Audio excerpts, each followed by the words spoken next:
Salut, c'est Chevalier Chaka.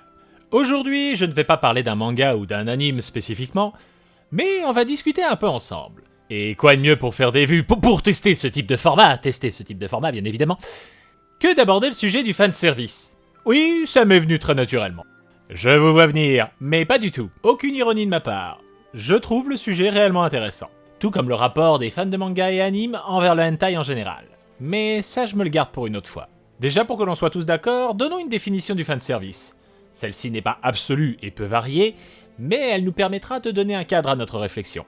Brièvement, on peut dire qu'il s'agit d'une pratique cherchant à faire plaisir aux spectateurs, de diverses manières, sans que cela ne soit nécessaire ou utile au bon déroulement du récit, mais qui cherche à satisfaire nos désirs de façon assez primitive en général.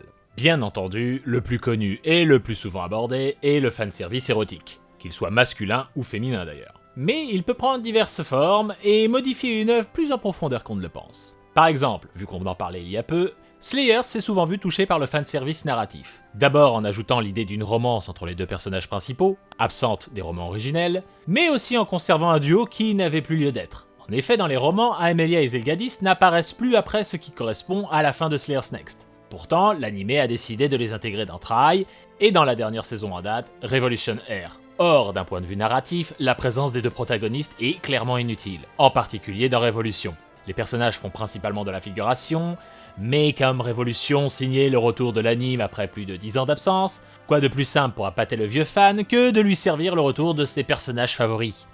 Ce cas-là, on le retrouve régulièrement, comme Dragon Ball, avec ce choix assumé de proposer des nouvelles transformations pour satisfaire les pulsions primaires des fans. Aussi parce que c'est une mécanique visuelle simple pour souligner un power-up, mais vu à quel point la fréquence s'est accélérée depuis le retour de la franchise et le merchandising qui en découle, nous ne sommes plus ici face à une considération narrative. D'ailleurs à ce sujet, cela faisait partie du cahier des charges imposé à Toriyama pour Battle of Gods. Le mangaka étant du genre à se jouer de ce qu'on lui demande, il a choisi d'aller en opposition totale avec ce qu'attendait la Toei, proposant un Goku maigrelet et moins imposant que les transformations précédentes. Subtilité annihilée par les multiples transformations créées dans Dragon Ball Super. Mais si on élargit l'idée que le fanservice est là pour satisfaire les fans, alors il existe de nombreux cas. Récemment, l'Attaque des Titans a vu sa fin repensée par son mangaka due à la popularité des personnages. Konosuba a un spin-off dédié à Megumin alors que l'auteur ne la considère en rien comme son personnage favori. Mais il l'est des fans. Et des anecdotes comme ça, ce n'est franchement pas ce qui manque. J'imagine même que vous vous êtes rappelé une histoire similaire. À cet égard, les votes de popularité présents dans la plupart des magazines de prépublication shonen sont avant tout là pour indiquer aux auteurs à quel personnage il serait bon d'offrir du temps de présence. Tout ça, c'est aussi du fanservice, et c'est profondément ancré dans la japanimation et les mangas. Mais je pense qu'il est compliqué de juger du bien fondé de ce type de fanservice qui deviendrait soudainement trop envahissant. En tout cas, ce n'est pas mon but ici. Parfois il a sans doute permis des améliorations, parfois sans doute que non. Est-ce que la fin originelle de l'Attaque des Titans était meilleure que celle désormais prévue ? Les variables sont trop nombreuses. Mais bien sûr, quand on pense fanservice, on pense d'abord érotique. Car c'est le plus dominant, le plus simple à détecter, et celui dont on est le plus prompt à remettre en doute son utilité. Sauf que je pense que la question ne devrait pas se poser en ces termes. Selon notre caractère, notre âge, notre éducation et un millier d'autres paramètres, bref, selon qui nous sommes, on risque d'être dérangé ou non par du fanservice érotique. Parler en termes d'utilité n'a pas de sens, puisqu'on vient de le dire, le fanservice érotique est par nature inutile. C'est donc à mon sens uniquement une question d'appréciation. Ainsi, il n'y a pas de bon fanservice érotique à proprement parler. Et pourtant c'est un débat que l'on voit souvent revenir, affirmant parfois même que cela existe. Les exemples les plus souvent cités viennent du studio Trigger, et le champion soi-disant ultime du fanservice bien fait revient à Kill la Kill.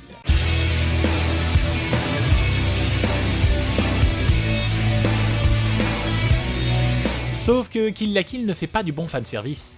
Pas mieux ni moins bien que les autres. Certes, le concept de base semble prétexte à dénuder les personnages, mais prétexte ou non à la base, si au final cette nudité est intégrée au récit au point d'en faire le socle scénaristique, ce n'est plus du fanservice, c'est un élément scénaristique. Du fanservice, Kill la Kill en contient, mais ce n'est pas l'intégralité des plans dénudés, juste ceux qui mettent en valeur de manière aguicheuse la plastique des personnages.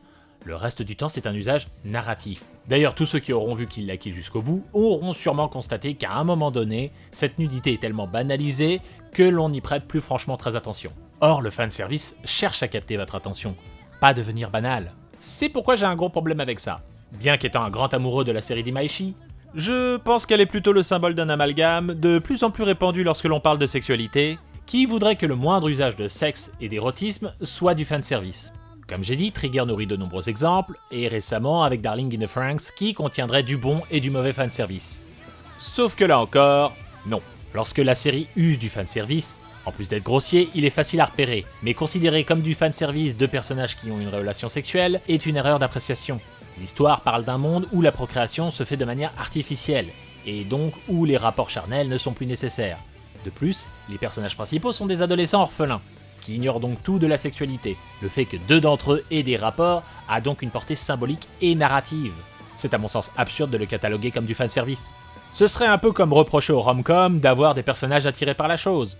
Le fait est qu'il s'agit d'adolescents, âge où les hormones nous travaillent et où l'on expérimente nos premiers émois. Donc d'écrire des personnages de la sorte est en somme toute naturel. Prenons en exemple le travail de Katsura qui a fait sa réputation sur des histoires à base de triangles amoureux, les plus célèbres étant Video Girl Ai et Aizu. Et bien même si ce dernier a sans doute un peu trop abusé des plans culottes, le fait est que je m'identifiais beaucoup plus à son héros, avec un esprit un bras vagabond et qui se met à fantasmer de la moindre situation un peu intime avec un personnage du sexe opposé. Là où celui de Video Girl était un peu trop beau, trop parfait, trop cœur pur. En clair, c'était cohérent avec le personnage et l'histoire qu'on cherchait à nous raconter. Du coup, cette tendance à voir tout aspect érotique comme du fanservice et donc inutile, me dérange un peu. Elle trahit du retour d'une certaine pudibonderie et d'un manque de maturité flagrante de la part du public otaku. Sang et tripaille, tant que vous voulez. Mais cachez-moi ce sein qui dépasse. Ce n'est pas ma vision des choses.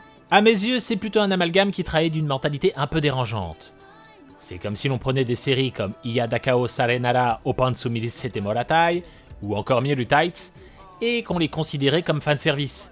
Or, il y a déjà une catégorie pour ce genre de série que bon nombre semblent oublier, ecchi ou hentai. Donc peut-on considérer qu'une œuvre à caractère érotique possède du fanservice ? Le fait est qu'il s'agisse de séries avec comme point de départ un fétichisme précis n'en fait pas du fanservice. Certes, leur seul intérêt est d'assouvir un fantasme, mais la narration qui en découle est cohérente avec le but recherché, ce qui n'a donc en soi rien de condamnable. Ce serait comme dire qu'un film érotique contiendrait du fanservice. Or, personne ne dit ça. Ou alors le but caché est de condamner ce genre de contenu justement. Puisque le fanservice érotique a une connotation assez négative chez un grand nombre, si une série n'est que fanservice, alors c'est une mauvaise chose. Et ceux qui regardent ce genre de programme sont sans doute des pervers frustrés. C'est QFD ? Je ne suis pas d'accord avec ce raisonnement. Et j'irais à penser que ceux qui jugent les spectateurs de ce type de contenu sont finalement ceux à la mentalité la plus néfaste. Elle sous-entendrait que le média manga et anime ne doit s'exprimer que d'une certaine façon et selon des critères moraux universels. Et ce sont souvent les mêmes spectateurs qui apprécient un fanservice non érotique, qui est souvent plus prompt à parasiter la qualité d'une œuvre. Car entre un plan sur un fessier et l'ajout inutile d'un personnage, lequel risque de faire le plus de dégâts d'après vous ? Mais on commence à creuser un peu trop profond. On en parlera donc plus précisément dans une vidéo consacrée au hentai. Pour résumer la chose, le bon fanservice n'existe pas. De par sa nature purement facultative, il s'agit d'abord d'une question d'appréciation et de la perception de chacun.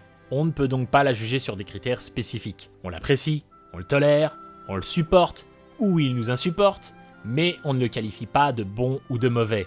Bien sûr, certains répondront que ça n'a rien à voir et qu'on peut très bien dire que la qualité d'écriture ou de mise en scène sont tout autant une question d'appréciation et de perception.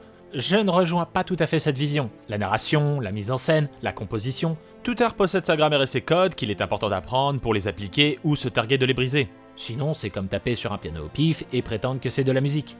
Le fanservice ne me paraît pas autant régi par des règles plutôt que par la volonté de satisfaire des pulsions. Maintenant, c'est ma façon à moi de le percevoir. Il en est peut-être autrement pour vous, et vous n'auriez pas forcément tort. Alors je vous pose la question. Comment appréciez-vous votre fanservice ? Merci d'être passé me voir, et à une prochaine. Ah non, j'en profite pour remercier le raton de m'avoir donné des idées pour les vidéos en arrière-plan, que j'ai pas pu utiliser pour la plupart, tant je suis même pas sûr que flou se serait passé. En tout cas, ses connaissances en hentai loli forgent le respect.